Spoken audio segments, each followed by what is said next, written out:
usah pakai lagu, akan muncul lagu dengan sendirinya. Kalau panjang pendeknya betul akan keluar. Orang tua dulu dengan yang sekarang itu akan lain. Orang Cina baca Quran dengan orang Jepang akan lain. Akan lain nadanya, tapi tajwidnya semua sama. Jangankan mereka, sama-sama orang Arab saja, lagunya bisa beda. Iramanya bisa lain.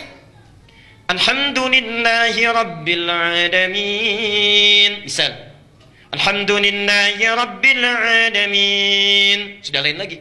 Antara Syekh Sudais dengan Mishair Rasid sudah lain. Al-Ghamidi lain lagi. Ya, Masya Allah. Itu semua orang Arab semuanya. Dan tidak ada masalah. Tidak ada masalah. Nah, yang demikian itu disebut dengan naghmah yang muncul lewat bacaan qiraat sesuai tajwid.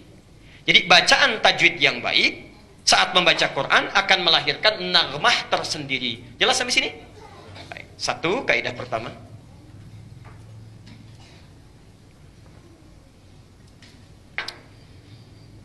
Kaidah kedua, kita teruskan dulu.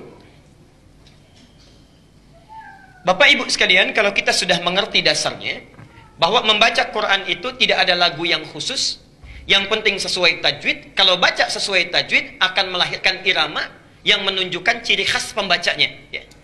Imam Masjid Al-Ihsan dengan Al-Azhar pasti lain. Ketahuan kalau ngimami, ini pasti Masjid Al-Azhar. Ini pasti imam dari Al-Ihsan, langsung. Karena itulah, dari sejak zaman Rasulullah sampai dengan zaman kini, para ulama membuat aturan. Ya. Tidak diperkenankan membaca Al-Quran itu dengan irama-irama yang sifatnya dikhususkan untuk hal di luar Quran. Misal, ada irama syair. Zaman Nabi dulu ya, bukan zaman sekarang. Zaman Nabi dulu. Dari zaman Nabi, itu selain Quran yang turun dari Allah sebagai bimbingan, ya, ada juga di kalangan masyarakat Arab yang terbiasa bernyanyi. Mereka menggunakan syair. Ya. Quran bukan lirik, Quran bukan lagu, bukan untuk dinyanyikan, tapi dibaca dan dipahami. Dan turunnya Quran sekaligus untuk menepis syair. Ya. Yuk kita lihat. Sebelum masa Islam datang, zaman jahiliyah syair sudah ada. Syaratnya syair itu memenuhi 16 rumus. Ada 16 rumus. Dikenal dengan bahr namanya. Bahrun. Setiap rumusnya. Ada yang disebut dengan bahr tawil. Tawilun lahu dunal bukhuri fadailu. Fa'ulun mafa'ulun fa'ulun mafa'ilu. Ada rajas. Mustaf'ilun. Ada ramal. Fa'ilatun. Dari rumus-rumus sampai ke 16 ini, di situ mereka membuat syair-syair dan ada lagunya. Ada iramanya. Ya. Ada naghmahnya, ada musiknya. Ya. Jangan dikira syair itu tidak ada lagunya, syair itu ada lagunya. Ya. Contoh, saya berikan 2 contoh saja misal. Rajas, yang mustaf'ilun. Kita berikan contoh singkat. Al-Asma'i punya qasidah namanya Sautus Safiril Bulbuli. Ini hebatnya orang Arab. Lihat benda saja itu bisa membuat syair. Sautus Safiril Bulbuli hayyaja qalbi thamiri. Al-ma'u wazrahu ma'azahri lahzul muqali fa anta ya sayyidali wa sayyidi wa maulali fakam tayammuni ghuzayyirun uqayqali qataftuhu min wajnatin min fi'li hadha ar-rajuli faqala la faqad ghada muharwili wa wal walad wali ya waylali faqultu la tuwalwili fabayyinul lu'ali qalat lahu hina kadha in harwadid dhul muqali kahatan kakailali tabtabi tabtabuli. Nah, itu ya enggak apa-apa silakan.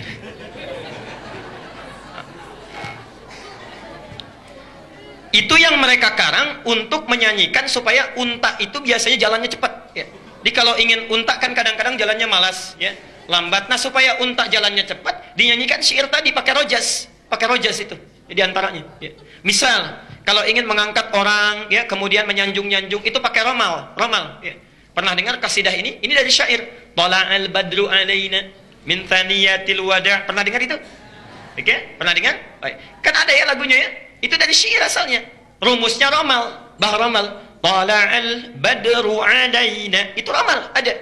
Tapi sejak zaman Nabi sampai sekarang gak pernah orang baca Quran pakai rumus ini. Wadduha wallaili idza saja. Gak ada. Astagfirullah kalau ada yang baca. Tidak ada yang baca karena bukan tempatnya. Ya. Jadi zaman Nabi saja orang jahiliyah sudah paham. Pemusik nggak pernah menggunakan not balok musiknya untuk menggunakan bacaan Quran. Karena memang lain. Memang lain, ya. Jadi mereka sudah punya rumus khusus, ilmu yang khusus. Kalau Anda jurusan bahasa Arab, ya, misalnya kuliah jurusan bahasa Arab, itu ada pelajarannya, namanya ilmu arud. Ilmu arud, ya. Saya berikan contoh bukunya. Nah, ini kitabnya, ya. Ini kitabnya, ilmu arud, ya. Ada di sini semua cara bikin syair, ya. Yang Anda belajar bahasa Arab di pesantren-pesantren alfiyah itu kan dari sini rumusnya. Ya. Rumus Rajaz Ibnu Malik itu membuat 1000 syair untuk mempermudah belajar bahasa Arab. 1000 bait itu disebut dengan nazam namanya. Kalamuna lafdhun mufidun kastaqim wasmun wa fi'lun thumma harfunil kalim wahiduhu kalimatun wal qawlu am wa kalimatun biha kalamun qad yu'am bil jarri wat tanwini wan nida wa al wa musnadin lil ismi tamyizun hasal bi tafa'alti fa'altu atat wa ya if'ali wa nunik balanna fi'lun yanjali. Ada semua. Ya. Kalau orang pesantren pasti belajar itu untuk belajar nahwu dan sarafnya. Jadi ada di sini. Jadi dari dulu pun zaman Nabi sudah ada rumus-rumus untuk membuat nyanyian tapi tidak pernah dipakai melagukan Quran. Karena itulah sepakat para ulama, perhatikan, lagu-lagu yang sekiranya dikhususkan nagmah atau langgam dalam bahasa kita, yang dikhususkan diketahui menjadi ciri khas musik tertentu, dipergunakan pada hal tertentu, maka tidak boleh diperkenankan untuk dijadikan bacaan Quran. Karena itulah di awal abad ke-20, para ulama ahli qiraat berkumpul memilih jenis-jenis nagmah untuk dipelajari yang tidak pernah digunakan pada musik. Muncullah pertama kali alirannya di Mekah, disebut dengan aliran Makawi atau Makki. Makki atau Makawi. Masya Allah. Ada jenis nagmahnya.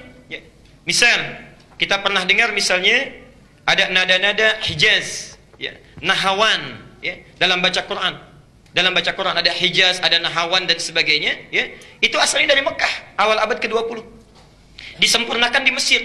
Munculnya para qari terkenal, Syekh Abdul Basit Abdul Somad, Syekh Husairi, lalu membuat rumus-rumus yang singkat, ada disebut bayati, dibagi lagi, ada bayati qarar, ya. Kemudian misalnya ada bayati apa lagi yang pernah didengar?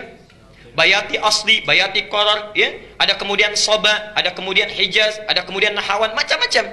Dan di kita kemudian dipopulerkan di awal abad ke-20. Yang ikut aliran Makawi misalnya ada Syekh Sya'rani, ya. Kiai Haji Arwani, itu ada, ya.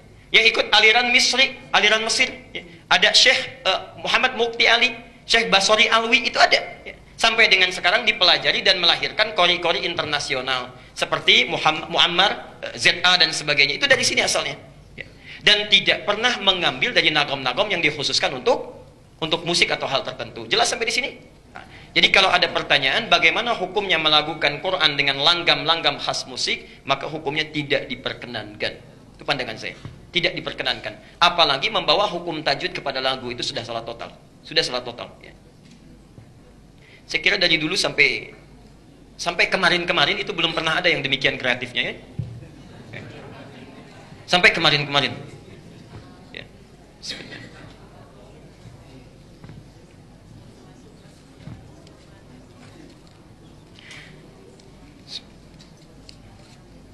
Jadi dari sini kesimpulannya, tidak perlu lagi membacakan Quran dengan nada-nada tertentu, cukup kita baca sesuai tajwid akan melahirkan nada tersendiri. Jelas sampai sini? Ya. Jadi tidak perlu ada langgam Sunda, langgam Jawa, langgam Sumatera, langgam